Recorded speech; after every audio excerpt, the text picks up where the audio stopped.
حي على الفلاح.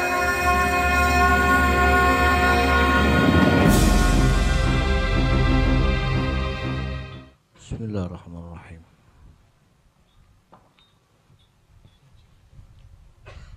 السلام عليكم ورحمة الله وبركاته.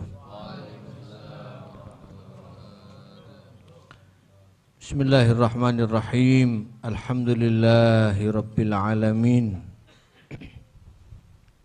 وصلى الله وسلم وبارك على خاتم النبيين وإمام المرسلين سيدنا ونبينا ومولانا محمد وعلى آله الطيبين الطاهرين وأصحابه الغر الميامين وعلى التابعين ومن تبعهم بإحسان إلى يوم الدين. أما بعد. سبحانك لا علم لنا إلا ما علمتنا إنك أنت العليم الحكيم.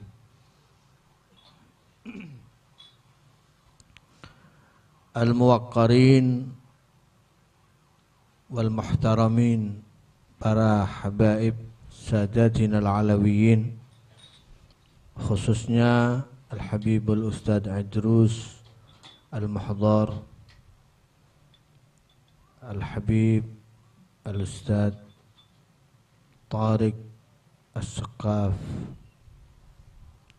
Al-Habib Umar As-Saqaf dan putranya Sayyid Muhammad bin Umar,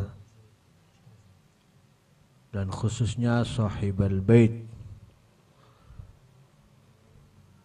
Al-Akhil Adib Sayyid Abdullah bin Yahya Al-Haddad, sekeluarga yang saya hormati, hafizahumullahu ta'ala wa ra'ahum, para kiai, para masyayikh, para ustadz.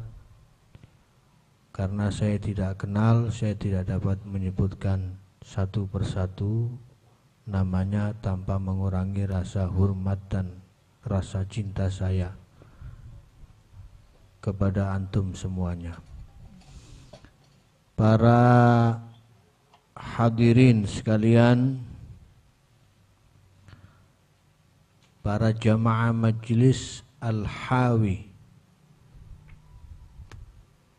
dan seluruh yang hadir malam hari ini, semoga senantiasa diberkahi oleh Allah Subhanahu wa ta'ala.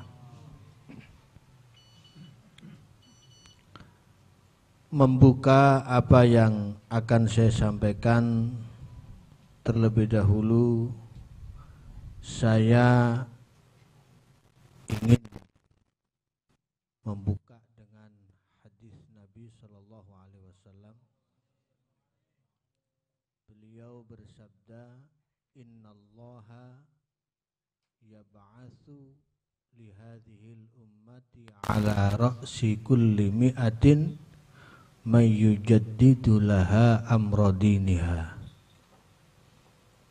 Sesungguhnya Allah Ta'ala mengutus untuk umat ini di setiap penghujung 100 tahun, setiap satu abad, itu Allah selalu mengutus satu orang yang ditugas menjadi mujaddid, reformer, pembaharu bagi urusan agamanya umat ini.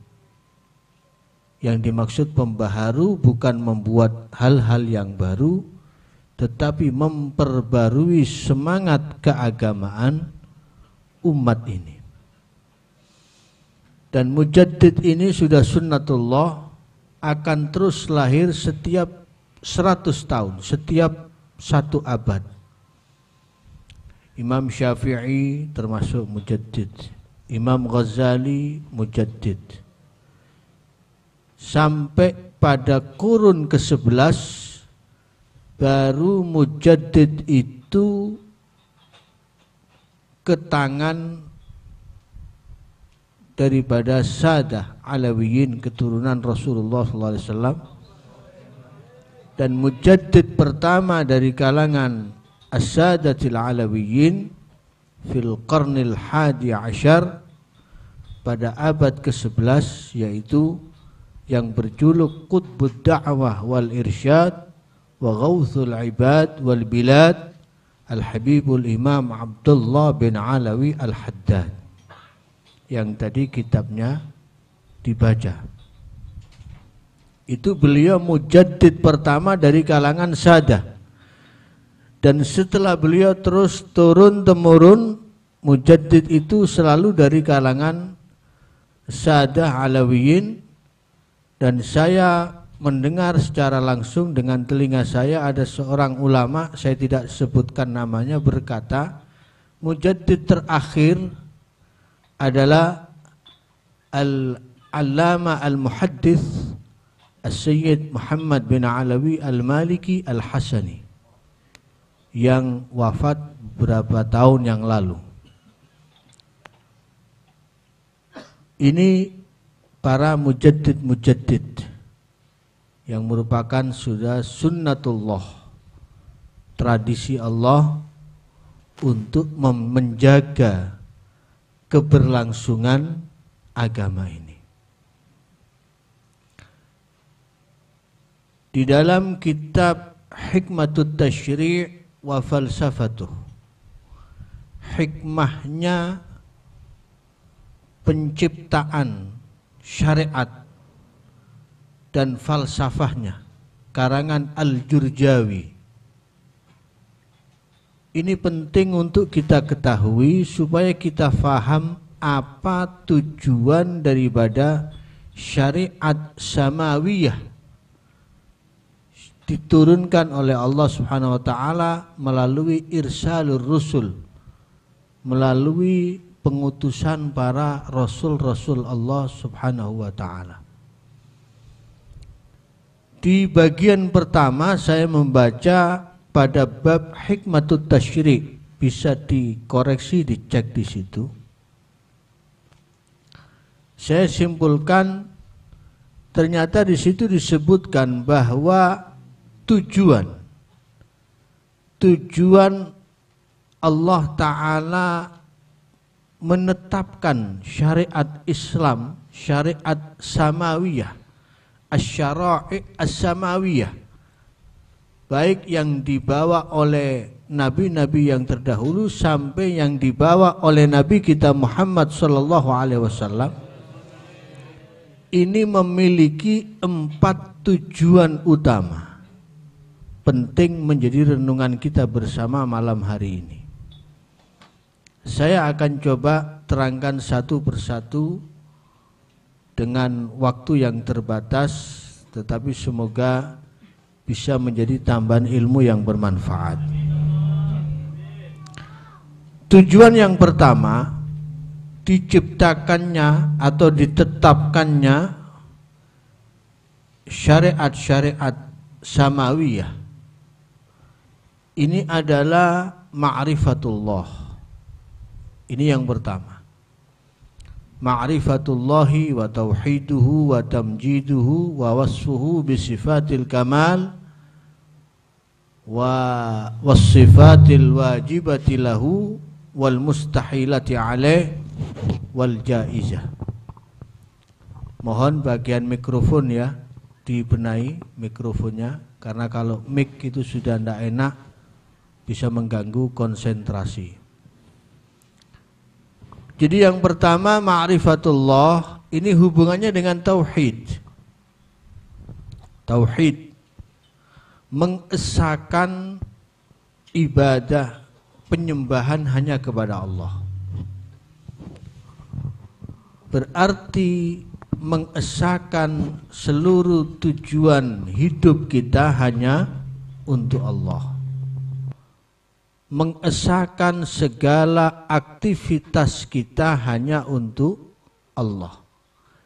Diam kita, gerakan kita, semuanya hanya untuk Allah. Itu tauhid yang sempurna. Jadi qul inna salati wa nusuki wa mahyaya wa mamati lillahi rabbil alamin. Salat kita, ibadah kita, hidup dan mati kita hanya untuk Allah, bukan untuk yang lain-lain. Ini redaksi yang sudah pakem, tidak bisa dirubah-rubah. Ini tauhid yang sempurna. Kaitannya dengan tauhid ini dalam kitab Manahilul Irfan fi Ulumil Quran Liz-Zarqani diceritakan di situ ada salah seorang da'i min du'atin Nasara, misionaris Kristen, itu pernah mengkritik tentang mukjizatnya Nabi Shallallahu Alaihi Wasallam. Karena yang menonjol dari mukjizatnya Nabi itu berbeda dengan nabi-nabi yang terdahulu. Dia membandingkan, coba Nabi Musa alaihissalam itu mukjizatnya tongkat bisa jadi ular, kemudian tongkat bisa membelah Bahrul Qulzub, lautan merah dibelah bisa menjadi jalan. Kemudian membandingkan dengan mukjizatnya Nabi Isa alaihissalam, bisa menyembuhkan orang yang kena penyakit lepra, menyembuhkan orang yang buta, bahkan menghidupkan orang yang mati dengan izin Allah Ta'ala. Mukjizat-mukjizat para nabi-nabi yang terdahulu rata-rata adalah mukjizat hissiyah, mukjizat yang kasat mata, yang dapat dilihat dan didengar dan dirasakan. Tetapi mukjizatnya Nabi Muhammad SAW mukjizat ma'nawiyah yang paling menonjol. Beliau punya semua mukjizat yang dimiliki oleh para nabi, tetapi yang paling ditonjolkan adalah mukjizat beliau itu Al-Quran. Mukjizat yang ma'nawiyah Al-Quran ini. Nah, ini dikritik oleh orang Nasara. Dianggap nabi itu kalah hebat dengan nabi-nabi yang terdahulu. Padahal nabi itu ya sesekali dikeluarkan mukjizat-mukjizat seperti membelah bulan, tapi itu hanya sesekali dan betul-betul dalam keadaan terpaksa. Tapi yang paling ditonjolkan adalah Al-Quran, mukjizat yang ma'nawiyah sifatnya. Dan ternyata yang membela Nabi Sallallahu Alaihi Wasallam itu justru orang Prancis. Ini kan aneh. Jadi Faransi, orang Prancis membela. Dia mengatakan ternyata mukjizat-mukjizat hissiyah, mukjizat-mukjizat yang kasat mata yang dimiliki oleh para nabi-nabi itu kalah efektifnya dengan mukjizat Al-Quran yang merupakan mukjizat ma'nawiyah. Diberi contoh di situ, misalnya Bani Israel. Bayangkan, ini masih baru.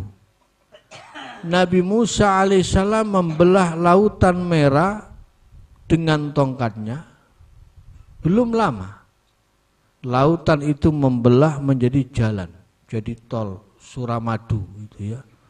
Langsung bisa dilewati. Masya Allah, ini baru lewat, baru menyeberang, begitu sampai di suatu daerah, diterangkan dalam Al-Quran, wajawazna bi bani Israila al-bahra hatta atau ala qaumin wa qalu ya Musa ij'al lana ilahan kama lahum aliha. Fa'atau ala qaumin ya'kufuna ala asnamin lahum wa qalu ya Musa ij'al lana ilahan kama lahum aliha. Ketika sampai di satu desa, satu daerah, mereka melihat ada orang-orang yang menyembah berhala. Mereka yang menyeberang dengan Nabi Musa alaihissalam melihat dan mengalami langsung mukjizat itu, Detik itu juga belum kering kakinya, sudah berkata kepada Nabi Musa alaihissalam, buatkan kami Tuhan seperti Tuhannya mereka itu. Tuhannya zaman itu tidak keren, tidak bisa dilihat. Itu baru Tuhan yang keren itu yang disembah itu. Patung berhala itu kan kelihatan. Mbok ya kami dibuatkan Tuhan seperti Tuhannya mereka. Nah, dari sini apa hikmahnya? Ternyata tidak efektif mukjizat itu untuk memperkokoh tauhidnya mereka. Buktinya mereka masih minta Tuhan lain, masih murtad, baru menyeberang sudah murtad. Ini satu contoh kasus. Jadi nabi-nabi yang memiliki mukjizat hissiyah itu pun mukjizat mereka akan hilang bersamaan dengan wafatnya mereka. Ja'an nabiyyuna bil ayati fansaramat wajitana bi kitabin ghairi munsarimi. Ayatuhu kullama talal mada jududun yazinuhunna jamalul idki wal qidami. Jadi beda dengan Al-Quran, walaupun nabinya sudah wafat, Qurannya tetap dan sangat efektif untuk membuat orang yang tadinya kafir menjadi beriman. Berapa banyak orang hanya gara-gara mendengar ayat Al-Quran menjadi beriman. Salah satu contoh Sayyidina Umar bin Al-Khattab radhiyallahu anhu. Wah, tidak ada orang keras seperti Sayyidina Umar. Sayyidina Umar itu keras, luar biasa, tegas, keras, tidak ada kompromi. Kerasnya Sayyidina Umar itu mulai dari zaman jahiliyah. Sampai dulu itu di Mekah itu kalau ada bayi nangis, itu ibunya bilang, kamu kalau cerewet terus nanti tak bilangkan Umar bin Khattab. Itu langsung diem bayi. Saking kerasnya Sayyidina Umar. Jadi kalau mimpin FPI pantas Sayyidina Umar. Itu Masya Allah. Sampai Nabi SAW sendiri pernah duduk pengajian dengan ibu-ibu muslimat ya. Ibu-ibu lagi duduk pengajian. Sayyidina Umar lewat, itu mereka langsung semburat lari semua. Dari takutnya. Takut kepada Sayyidina Umar. Itu kerasnya Sayyidina Umar bin Khattab radhiyallahu anhu. Sampai Nabi SAW berkata, wah, jangankan manusia, setan saja takut. Kalau Sayyidina Umar itu lewat di satu jalan, jalan itu tidak akan mungkin dilewati oleh setan. Setan melewati jalannya yang dilewati Sayyidina Umar saja takut. Bayangkan. Ternyata Sayyidina Umar yang tadinya berniat mau membunuh Nabi, menghabisi Nabi SAW, begitu mendengar lantunan ayat Al-Quran yang dibaca oleh adiknya yang putri, ma anzalna alaikal qur'ana litashqa illa tadhkiratan liman yakhsha. Masya Allah, begitu mendengar surat Toha ini dibaca, Sayyidina Umar ini walaupun orangnya keras, tapi beliau jiwanya itu jiwa penyair. Jadi beliau faham bahasa. Mendengar lantunan ayat Al-Quran ini langsung luluh hati beliau. Dan mengatakan tidak mungkin ini ucapan manusia. Sehebat apapun seorang penyair tidak akan bisa merangkai kalimat seindah ini. Detik itu juga yang tadinya berniat membunuh Nabi Muhammad SAW, khalifah yang kedua dan yang pertama mendapat julukan Amirul Mukminin. Bahkan beliau termasuk muhaddatsu ummati Rasulullah SAW. Setiap nabi itu di kalangan umatnya ada muhaddats. Muhaddats itu orang yang omongannya selalu cocok dengan Al-Quran. Nah, muhaddatsnya Nabi SAW itu Sayyidina Umar. Banyak awaliyatu Umar ibn al-Khattab. banyak beberapa hal pertama yang dipelopori Umar. Jadi setiap kali Sayyidina Umar Ibn Khattab radhiyallahu anhu berpendapat, tiba-tiba turun ayat persis membenarkan pendapatnya Sayyidina Umar Ibn Khattab radhiyallahu anhu, sehingga beliau dijuluki muhaddats. Nah, ini contoh bagaimana efektifnya Al-Quran. Dan banyak sekali orang-orang yang di luar Islam mendengar Al-Quran dibaca, mempelajari Al-Quran, mereka kemudian menjadi beriman. Jadi ternyata efektivitas Al-Quran itu lebih daripada mukjizat hissiyah yang dimiliki nabi-nabi yang terdahulu.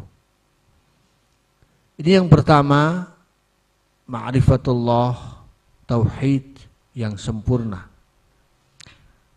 Kemudian kita masuk kepada tujuan yang kedua. Tujuan tasyri' ini apa? Tujuan syariat samawiyah ini untuk apa? Yaitu ibadah. Ai kaifiyatu adai ibadatihi al-muhtawiyati ala ta'zimihi wa syukrihi ala ni'amihi allati law adadnaha ma ahsaynaha wa in ta'uddu ni'matallahi la tuhsuha. Ibadah menjelaskan cara-cara beribadah, di mana ibadah itu tujuannya adalah satu, mengagungkan Allah Ta'ala, kedua, bentuk ungkapan rasa syukur kita kepada Allah. Jadi kita ibadah itu satu, ta'zimullah, mengagungkan Allah. Karena kita hamba, kita agungkan Tuhan kita dengan cara apa? Ibadah. Baik itu ibadah mahdhah, baik itu ibadah dalam bentuk sholat, puasa dan seterusnya, maupun ibadah sosial. Itu bentuk pengagungan kita kepada Allah, sekaligus bentuk syukur kita kepada Allah Ta'ala. Jadi kalau kita ditanya, sampean ini buat apa ibadah? Pertama, saya mengagungkan Allah. Kedua, saya mensyukuri nikmat Allah. Ini cara saya bersyukur kepada Allah. Bukankah ketika Nabi Muhammad SAW, ini masih berhubungan dengan surat Thaha, Masya Allah. Thaha ini luar biasa.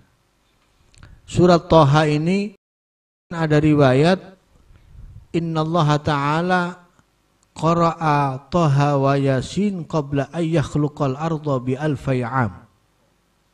Allah itu punya tradisi membaca surat Thaha dan Yasin 2000 tahun sebelum Allah ciptakan bumi ini. Jadi surat Thaha ini ada keistimewaan. Yasin juga ada keistimewaan dibandingkan awailus suwar yang lain dan surat-surat yang lain. Termasuk sebab nuzulnya surat Thaha ini kan ketika Nabi SAW sholat dengan satu kaki, ya. Kalau zaman sholat dengan dua kaki itu masih biasa, tapi sholat dengan satu kaki itu baru sholat yang seru itu belum ada itu yang begitu itu, ya. Itu Nabi Muhammad SAW sholat dengan satu kaki, dan yang dibaca suratnya panjang-panjang.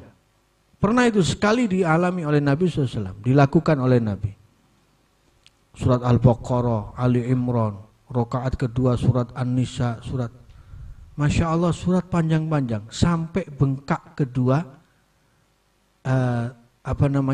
telapak kaki beliau, hatta tawarramat qadamahu. Maka turunlah surat Thaha.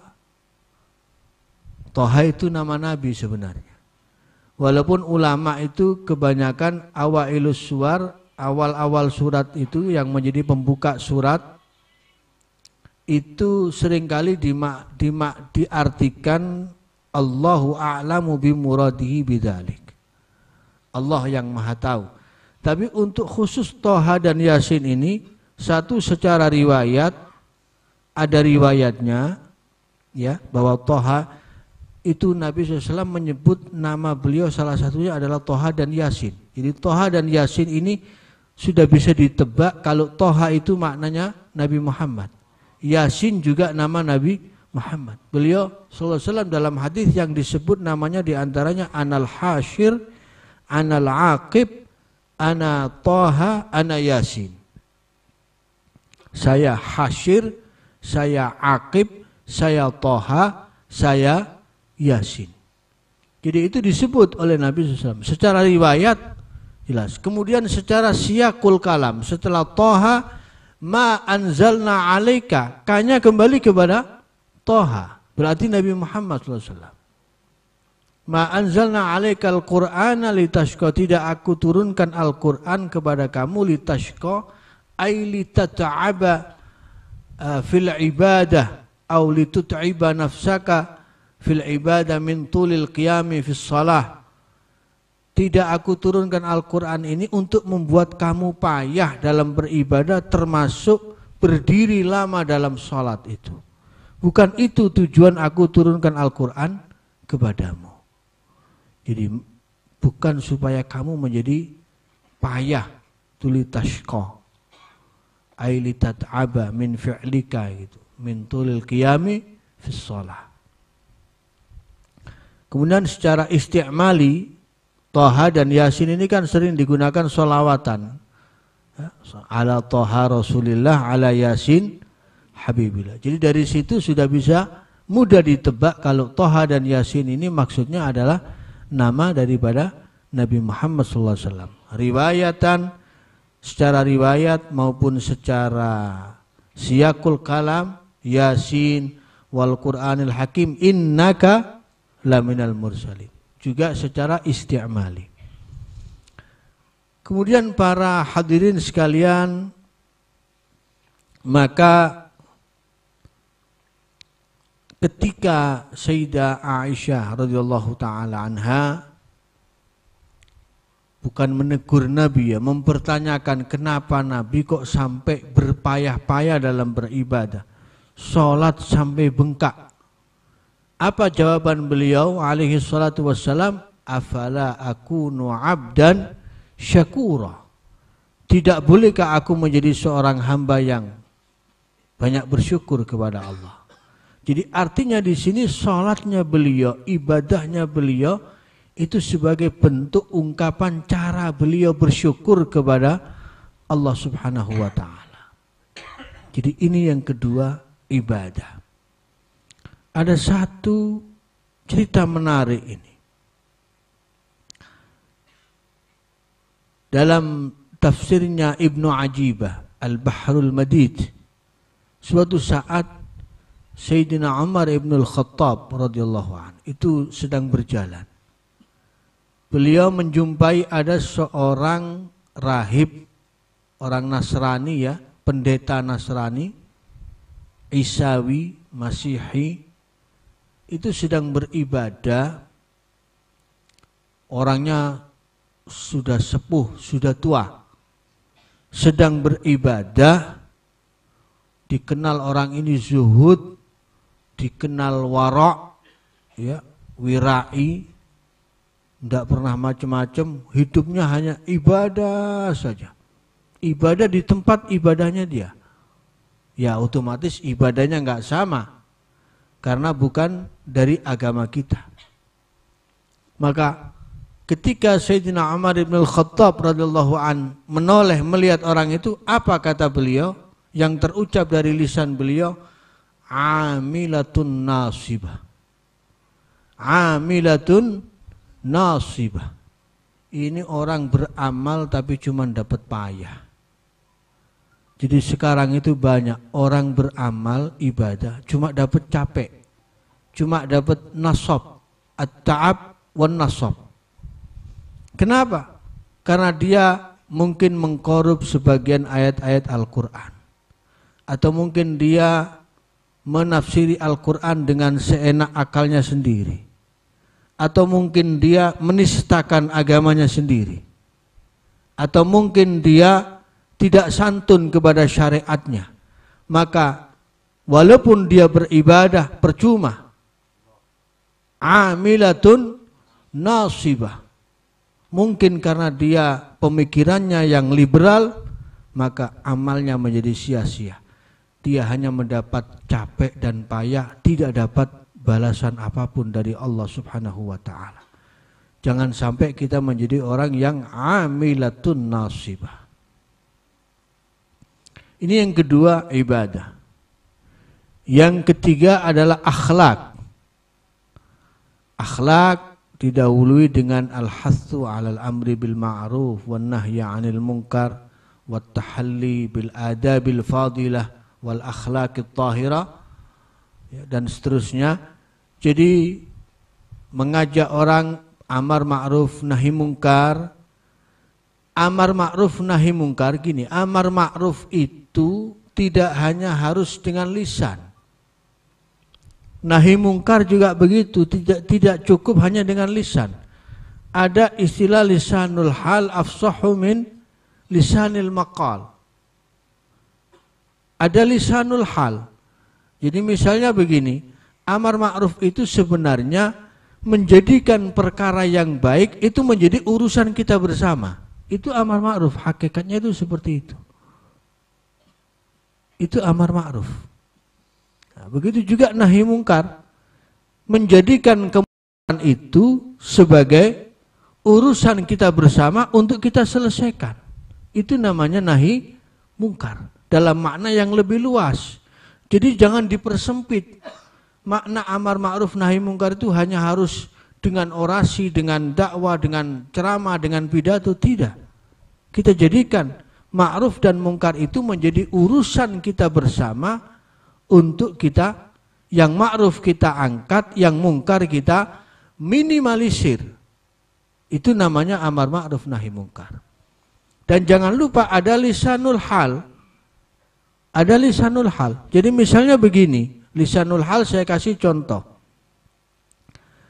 Kalau misalnya ada orang kaya di sini, ya katakanlah mungkin saya kasih contoh, mungkin Habib Idrus ini kaya.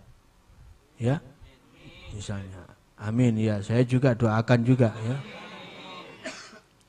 Misalnya ini, kemudian yang kaya ini tahu bahwa di samping ini ada tanah kosong, lahan kosong mau dibeli sama orang untuk dijadikan tempat perjudian atau mau dijadikan diskotik, tempat pelacuran. Orang yang kaya ini dia mampu membeli tanah ini, maka dia wajib membeli tanah itu. Kalau tidak, dia nanti akan bertanggung jawab.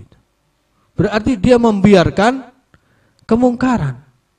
Jadi harus dibeli itu tanah.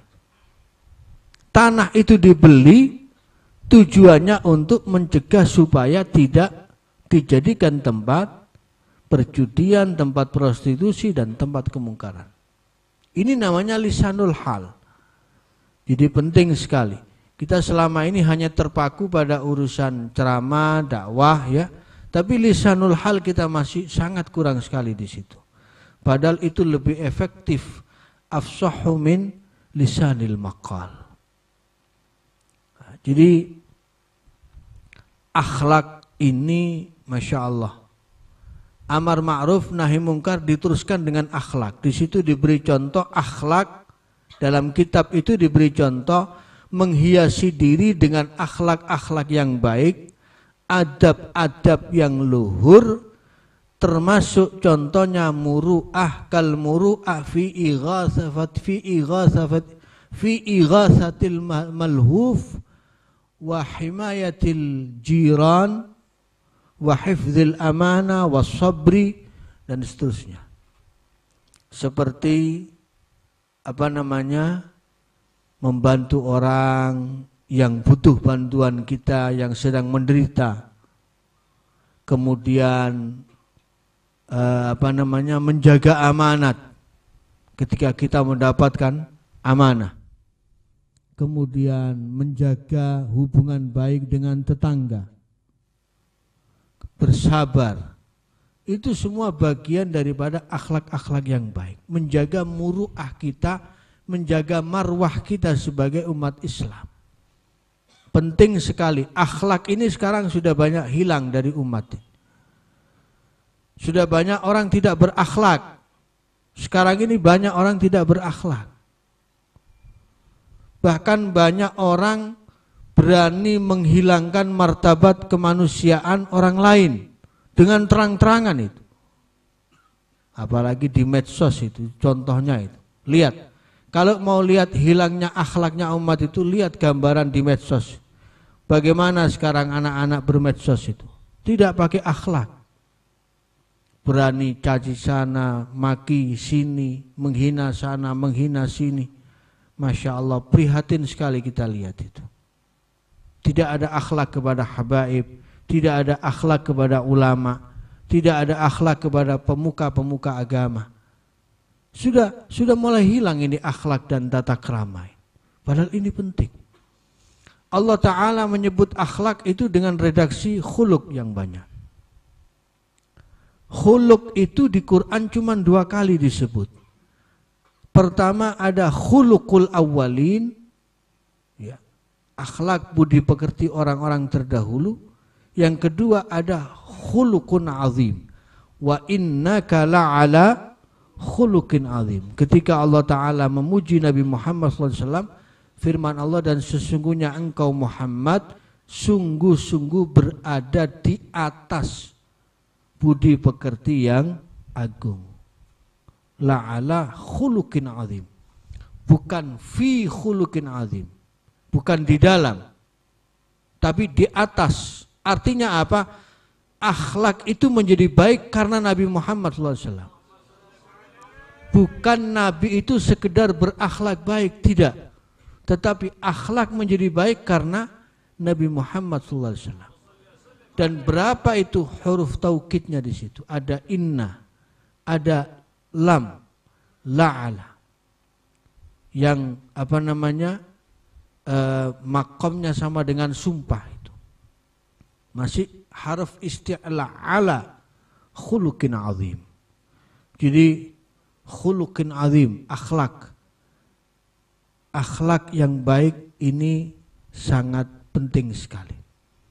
Dan ini merupakan kunci dari proses keberhasilan Nabi Muhammad SAW. Nabi itu rahasianya kenapa kok bisa hebat? Rahasianya apa? Karena beliau punya alam nasyrah laka sadrak. Beliau itu berlapang dada, insyirahus sadr. Mudah memaafkan orang. Tidak sempit hatinya. Itu proses masuknya cahaya Allah. Ketika Anda berlapang dada, disitulah cahaya Allah akan masuk. Innan nura idza dakhalal qalba insyaraha lahus sadru wanfasah. Pasti kita akan berlapang dada, kemudian kita akan bahagia. Beragama itu kita akan bahagia. Jadi saya minta tolong, kita itu kalau beragama, menjalankan agama itu jangan susah. Ojo mbok ndudono sumpeke. Ini orang beragama kok malah isinya sumpek tok. Sambatan tok. Wong sudah jadi kiai, jadi ustadz, masih sambatan, kepingin jadi PNS. Ada PNS datang ngomong, wah enak sampean jadi PNS. Saya jadi ustadz, gajinya ndak tetap. Zaman PNS enak, gajinya tetap. Sudah jadi kiai masih sumpek. Gara-gara katanya gajinya enggak tetap. Loh, kalau gaji memang enggak tetap, tapi kalau rezeki pasti tetap. Itu kan sudah pasti. Wa ma min dabbatin fil ardi illa 'ala Allahi rizqiha. Itu sudah pasti. Lu kok aneh, kiai malah kepingin jadi PNS. Ulama kok malah kepingin jadi pejabat. Lah kalau saya ya enakan jadi ulama dong. Enak jadi ulama. Pertama, saya gajinya ndak nunggu bulanan. Bisa tiap hari saya dapat uang. Tiap hari saya bisa dikasih rezeki sama Allah. Walaupun saya tidak berharap. Tapi bisa tiap hari. Saya nggak perlu jadi PNS, alhamdulillah bisa beli rumah. Mobil saya nggak kalah sama mobilnya gubernur. Dan enak jadi ulama itu. Pulang dapat berkat, dapat amplop, nggak pakai diaudit BPK. Kalau pejabat masih diaudit. Wong sudah enak-enak jadi ulama kok malah kepingin jadi PNS. Kan aneh ini. Susah jadi ulama. Yang umat Islamnya juga gitu. Jadi santri bukannya happy, bukan seneng, malah sumpek. Saya mau tanya, orang-orang yang ada di diskotik itu sekarang, malam ini mungkin ada yang di diskotik. Mereka itu cari apa di sana? Mereka yang mabuk, minum minuman keras, joget sama perempuan-perempuan. Yang dicari itu apa? Kan cari kesenangan, cari kebahagiaan. Lah kalau mereka bisa happy dengan kemaksiatan dan kebatilan yang dilakukan, terus Anda dengan saya di majelis seperti ini sumpek, susah, merengut, kita akhirnya kan kalah, tidak bisa berkompetisi dengan ahlul batil. Kita yang dalam hak, kita yang fi amrillah, tidak bisa berkompetisi dengan orang-orang yang dalam kebatilan. Kalah kompetisi kita. Buktinya mereka bisa senang, kita nggak bisa senang. Di majelis duduk wis ndak wanteng, diluk muatup kono, diluk ngadep kini. Dek mburi ngerentul, kuya ini pidato ndak mari-mari tuh. Mbok yang seneng gitu loh di majelis itu. Beragama itu yang senang, yang happy. Kan itu perintahnya Allah. Qul bi fadlillahi wa bi rahmatihi fa bidzalika falyafrahu huwa khairum mimma yajma'un. Harus senang. Jadi wajib jamaah al-hawi, wajib tersenyum, wajib senang. Mulai saiki meseman sampean. Cuma aja guyu dhewe, engko sangane wong gendeng sampean. Ya. Yang penting kita senang menjalani agama ini, kita dengan hati yang lapang, senang, gembira. Mau sedikit rezekinya, mau banyak problem, mau ini tetap gembira. Ketika kita beraktivitas dalam fi amrillah. Kemudian yang terakhir, yang keempat, tujuan daripada syariat samawiyah adalah iqamatul hudud. Mendirikan had, hukum-hukum agama. Tujuannya untuk iqaful muta'addi. Untuk memberhentikan, nyetop orang-orang yang kelewat batas supaya enggak terus-terusan kelewat batas. Cuma ini problem, masalah hudud ini problem tertentu dan rumit ini. Ini di zaman sekarang sudah diihmalkan. Untuk di negara seperti Indonesia, mungkin yang baru bisa diterapkan itu dulu itu pernah hukum waris itu dilarang.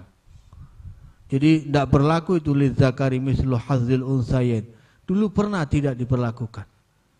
Tapi alhamdulillah kurang lebih antara kalau tidak 20 atau 15 tahun yang lalu mulai diterapkan kembali hukum waris itu di Indonesia. Alhamdulillah. Kemudian undang-undang pernikahan. Undang-undang pernikahan kita di Indonesia alhamdulillah masih pakai agama. Buktinya yang Islam masih di KUA. Kalau cerai di pengadilan agama. Bukan di catatan sipil, kan begitu. Masih di kantor urusan agama dan pengadilan agama. Cuman yang lain-lain ini kita masih sulit, ya. Dengan ya karena mungkin faktor politik, karena faktor kebinekaan, karena faktor asas negara yang tidak memungkinkan. Bahkan saya kira tidak ada satu negara pun, negara Islam sekalipun, belum ada yang bisa menerapkan hudud itu semuanya dengan sempurna. Tidak ada. Ya, di Saudi itu ya paling kisos, yang ada mungkin haddus syariqah, ya. Yang lain-lain masih belum diterapkan. Belum diterapkan. Ya paling-paling ditakzir gitu ya. untuk iqamatul hudud dengan sempurna masih belum ada saya lihat. Tetapi ada satu kaidah fiqhiyah bahwa i'malul ba'di aula min ihmalil kulli. Mengamalkan sebagian, mengimplementasikan sebagian itu masih lebih baik daripada meninggalkan semuanya. Kalaupun tidak bisa semuanya, ya sebagian toh bisa kita perjuangkan. Tapi bukan kita perjuangkan di jalan, bukan melalui demo dan unjuk rasa, melalui parlemen itu. Yang punya wewenang legislasi, membuat undang-undang itu kan parlemen. Karena itulah pentingnya kita berjuang umat Islam di politik. Pentingnya umat Islam melek politik supaya kita punya wakil-wakil di parlemen itu orang-orang yang benar. Sehingga aspirasi kita, aspirasi umat Islam itu bisa diperjuangkan. Itu tujuan kita, kan begitu. Jadi ini para hadirin sekalian. Karena itu kita doakan, Masya Allah, saya salah satu orang yang sangat mengagumi Al-Habib Muhammad Rizik Syihab. Ya. Dan saya yakin beliau untuk tingkat Indonesia beliau seorang mujaddid saat ini. Saya belum pernah menjumpai orang yang ikhlas perjuangannya luar biasa. Kalau kita tidak bisa maksimal membantu beliau, minimal doakan. Ya. Syukur-syukur kalau kita bisa bantu. Tapi saya begini loh, kadang-kadang orang-orang yang simpatisan dengan Habib Rizik ini, itu kadang-kadang ya berjuangnya paling tidak ya pasang status, pakai fotonya Habib Rizik, wah sudah, sudah itu dianggap saya sudah berjuang untuk membantu Habib Rizik. Bukan itu. Berjuang itu bantu perjuangan beliau semampu Anda gitu loh. Dan sesuaikan dengan kapasitas Anda. Kalau Anda kapasitasnya tidak seperti beliau, jangan menjadi seperti beliau. Bantu semampu Anda sesuai kapasitas Anda. Dan saat ini yang paling beliau butuhkan dari kita adalah doa kita. Ya, kita tidak tahu apa skenario Allah di balik negara ini, apa yang terjadi dari proses pemilu itu, wallahu a'lam. Allah yang Maha tahu. Kita sudah berjuang, kita sudah berijtihad, selebihnya kita serahkan kepada Allah. Kami yakin bahwa Allah punya sebuah skenario yang lebih baik dari apa yang kita rencanakan. Ya. Lebih baik dan lebih sempurna dari apa yang kita rencanakan. Kita doakan mudah-mudahan Al-Habib Muhammad Rizik Syihab dan keluarganya senantiasa dalam lindungan Allah, senantiasa dalam inayatillah, dalam riayatillah, dalam nasrillah, dan mudah-mudahan beliau segera Allah Ta'ala berikan keamanan, bisa kembali berkumpul dengan umat Islam di Indonesia ini dalam keadaan aman, dalam keadaan tentram, dalam keadaan tidak terganggu oleh apapun, oleh kezaliman daripada orang-orang yang berniat jahat kepada beliau. Para hadirin sekalian, saya kira ini yang perlu saya sampaikan di kesempatan malam hari ini. Mudah-mudahan ada manfaatnya, kurang lebihnya saya mohon maaf yang sebesar-besarnya. Rabbana taqabbal minna innaka antas samiul alim wa tub alaina innaka antat tawwabur rahim. Rabbana atina fid dunya hasanatan wa fil akhirati hasanatan wa qina adzabannar. Hadza ma lazima minni wal afwa minkum. Assalamualaikum warahmatullahi wabarakatuh.